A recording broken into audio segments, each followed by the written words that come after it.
Hello all, Darren here. Thank you for joining me, lovely to have you here. Please feel free to subscribe if you'd like to see more unexplained and paranormal phenomena. I upload new stories and encounters daily. Now then, let's get into today's story, shall we? My son has been feeding a stray dog. My husband and I adopted our son Matthew 7 years ago when he was 3. His parents before had been truly awful people and let his eyes get so infected that by the age of 2 he was totally blind. He was shortly after removed from their care, and then they started going through the relatives to see if maybe someone would adopt him. My husband is in some way related to them on his mother's side, and apparently we were the only relatives willing to take him in. After us, he would have gone into foster care. Of course, we'd been talking about starting a family, so adopting Matthew wasn't even a question. We welcomed him immediately with open arms, and regardless of the blood relation, he is now our son, and we are his parents. Matt has always had a profound love for animals. He's always begging us to let him get a pet, so Chris, my husband, suggested we get him a seeing eye dog. A month or so ago, we started going through the process of getting one when we noticed Matthew exhibiting some odd behavior.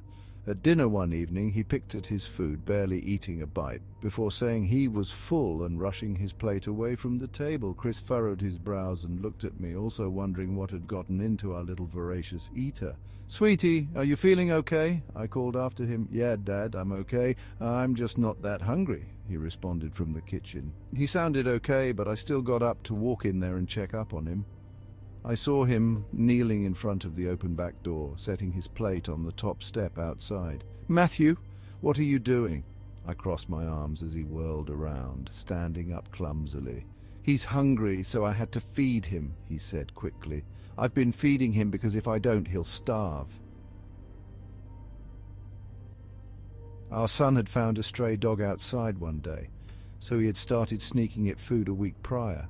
He didn't tell us because he was afraid we'd call the animal shelter and have it taken away.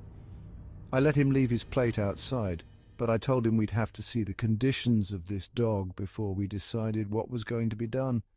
We went outside to see if we could get a look at it, but we never came across it.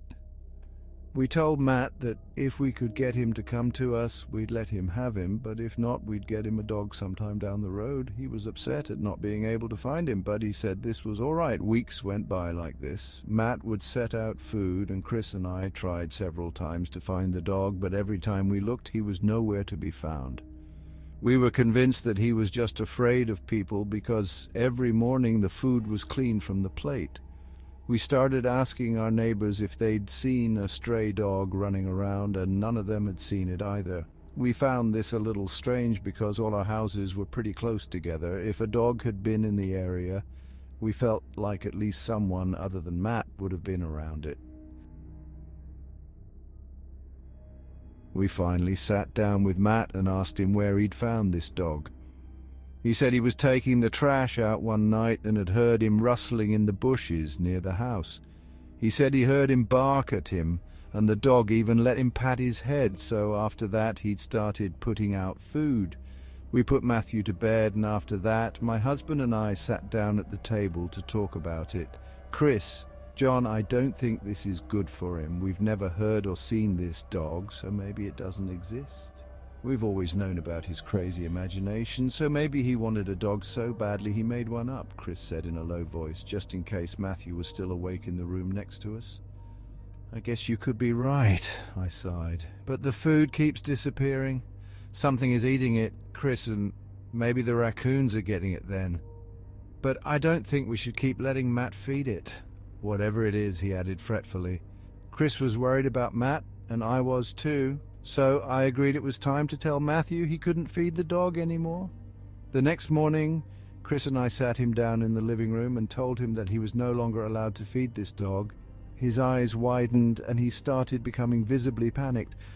"Matthew, he'll come out soon. He's just really shy. Please, please let me keep feeding him.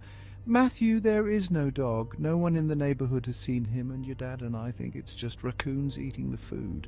Please, Don't be upset. We'll get you a dog soon, okay? Chris patted his arm and tried to soothe him.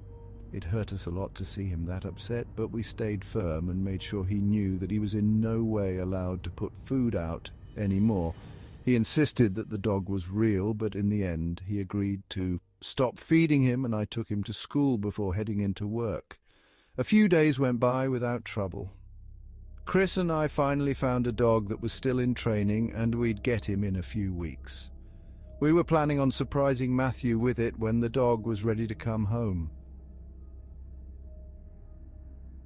We'd just gotten off the phone with the training facility when he came rushing into the kitchen where I was cooking dinner. "Matthew, Pop, Dad, I have proof that the dog is real. Please, you have to watch this."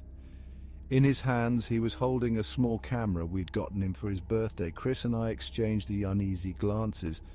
How could he know for sure if he couldn't see it? I leaned down and gently took the camera from him. "Okay, baby, go play until dinner is ready and we'll watch it." He skipped out of the room, and Chris sat down at the table, turning on the camera and going through it to find the video Matt had been talking about. I went back to stirring macaroni noodles while he watched this tape. "Chris, oh my fucking God," he mumbled fearfully. "Language," I said quietly to him, motioning to the wall, the kitchen shared with Matthew's room. Chris got up abruptly and ran to the living room. I could hear him running around in each room, and I finally turned around to see him checking the window to make sure it was locked. He locked the back door, and I started to feel fear crawl into my skin. Something was very wrong. I started to speak, but Chris quickly put a hand to my mouth, a terrified look in his eyes. He quietly handed me the camera and motioned for me to play the footage. I nodded and pressed play, feeling all the color drain from my face as it rolled along. It opened up with my son setting up the camera somewhere to the left of the door, hiding it in some flowers we had planted several springs ago. He walked over to the open door, stepped inside and brought out some leftover chicken we'd had for dinner that night. He set the food down on the step and went in, shutting the door behind him. It was dark for a moment before the light above the door flicked on and the area lit up. About 10 seconds went by before there was a rustling noise and something stepped closer to the food. The light wasn't really bright and the thing was too far away, but I could already tell it was way too large to be a dog. The closer it got, the more I could make out. This thing was on 2 legs and stood around 6 feet tall. As it stepped into the light, I gasped. It was a man. He was very poorly groomed, wearing a tattered grey jumpsuit, and he descended upon the food like a starving animal. He noisily ate the chicken, and when he was done, he dropped the plate on the steps and ran off.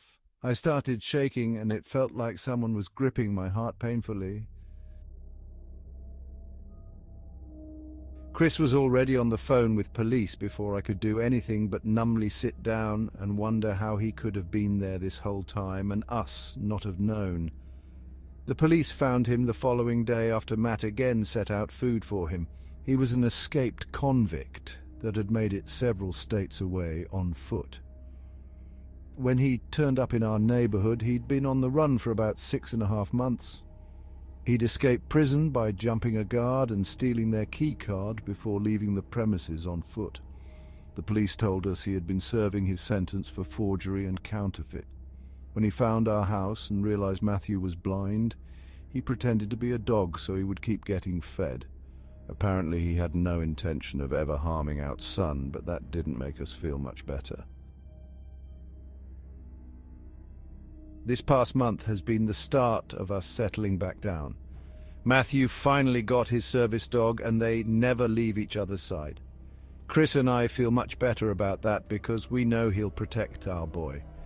We decided not to tell Matthew about the man to avoid upsetting him, and just made sure he was always in sight of an adult at all times. We're still paranoid, and I feel pretty awful about the whole thing. You never think these things can happen to you, especially when living in a nice, quiet town, but now that we've gone through this, we're much more aware of the dangers this world has. If you take anything away from this, please don't let your kids feed something you haven't seen. You never know what or who it might turn out to be. Thank you for watching, and please feel free to give this video a like if you enjoyed it. See you soon, and remember, stay vigilant and stay safe.